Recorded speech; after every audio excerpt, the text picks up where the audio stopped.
It's time for a segment I love, Behind Enemy Lines, where we preview the Crimson Tide's weekly matchup with someone from the other side, in this case from the Arkansas Razorbacks perspective. CTKO's William Galloway is in the studio, and he talked with Bob Holt, a legendary writer for the Arkansas Democrat-Gazette. William joins us now with more. Good morning, Gary.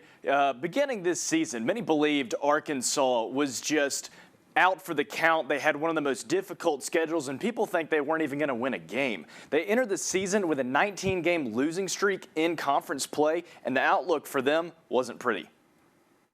Then when the all-SEC schedule came out, you thought, wow, that's going to be tough. And then when they added Georgia and Florida, and it's like, wow, what does the SEC have against Arkansas? They couldn't have given them Vanderbilt or South Carolina or somebody, maybe one of those teams. They gave them both of them. So when that schedule came out, you thought they may not win a game. They could be improved and not win a game because I don't think they've been favored in any game. The Razorbacks enter Game 10 with a 3-6 record, but Coach Saban says that can be deceiving. You know, it's always a challenge. You know, Arkansas to me has, you know, a really, really good team that their record really doesn't reflect how well they've played. They lost 3 games this year by a total of 7 points, or they'd be 6-3 instead of 3-6. Last week, quarterback Felipe Franks was held out versus Missouri due to rib injury. He was replaced by K.J. Jefferson. But Holt says this week it may not matter who's under center. I really don't think it would matter if, you know, Peyton Manning in his prime was quarterback in Arkansas. I don't think they could probably beat, and I'd say that for a lot of teams, not just Arkansas.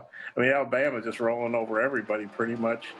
And but yeah, I would expect Arkansas to put up a fight. Don't expect them to win. Don't expect them to be close.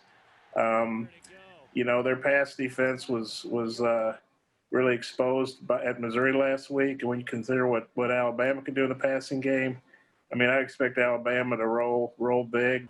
Defensively for Arkansas, they have 3 of the top 4 tacklers in the SEC. Grant Morgan leads all of college football with 111 total tackles. Jalen Catalon is tied for 3rd in the SEC with 89, and Bumper Pool is 4th in the league with 88. Morgan left the Missouri game with an apparent knee injury. His status is unknown. However, Holt says the guy to keep an eye on is Catalon. He's a big-time hitter, really good player, might be their best defensive player, honestly. And then Bumper Pool, been a very consistent player for him. He's going into his 2nd year as a full-time starter, started some as a freshman. And he's a good playmaker, too. So, yeah, those 3 guys have been mainstays for him, but we don't know about Morgan's stats. That would obviously be a big loss if he hadn't able to play. Like most teams preparing for the Crimson Tide, Holt says Arkansas's biggest concern needs to be Alabama's offense. You know, you used to think of Alabama's great defense and great running game and play action passes, and obviously, you know, Nick Saban has evolved, you know, in his offensive philosophy, and they just have so much firepower that would be the #1 concern for me if I was playing Alabama. And of course, this will be the 31st overall meeting between Alabama and Arkansas. Alabama has an 8-4 record in Fayetteville, and of course, 11 a.m. kickoff on ESPN. Reporting live for CTKO, I'm William Galloway. Thank you, William. Just love Behind Enemy Lines. It's been fun to watch this 2020 Alabama offense, to say the least, averaging nearly 50 points a game. In fact, they had 650 yards of offense last week at LSU. William Galloway rejoins us now with a report on the Crimson Tide offense and the scoring patterns he's seen throughout the season. William.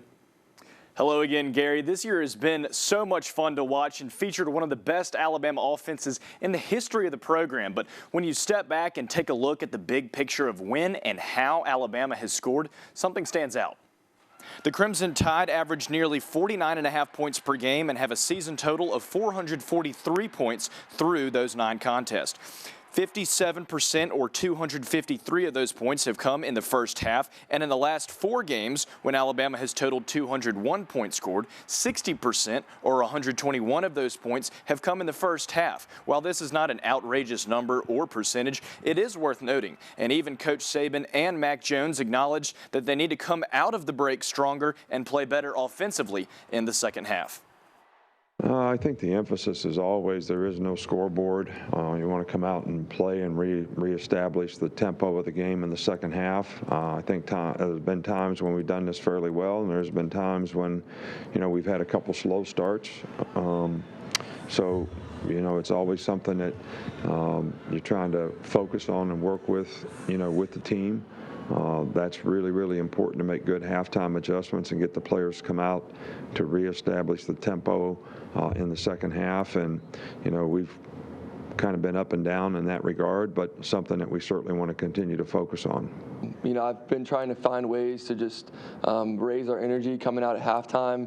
I think part of that is just getting warmed up a little bit more, and we'll have to find a way to do that and just get our heart rate up so we're ready to kind of go in the second half.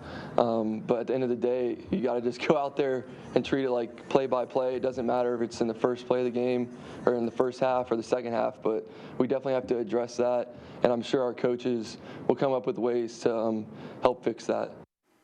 And with it being an 11 a.m. kickoff, it's imperative that the players start both halves on the right note. Reporting live for CTKO, I'm William Galloway. Thank you, William.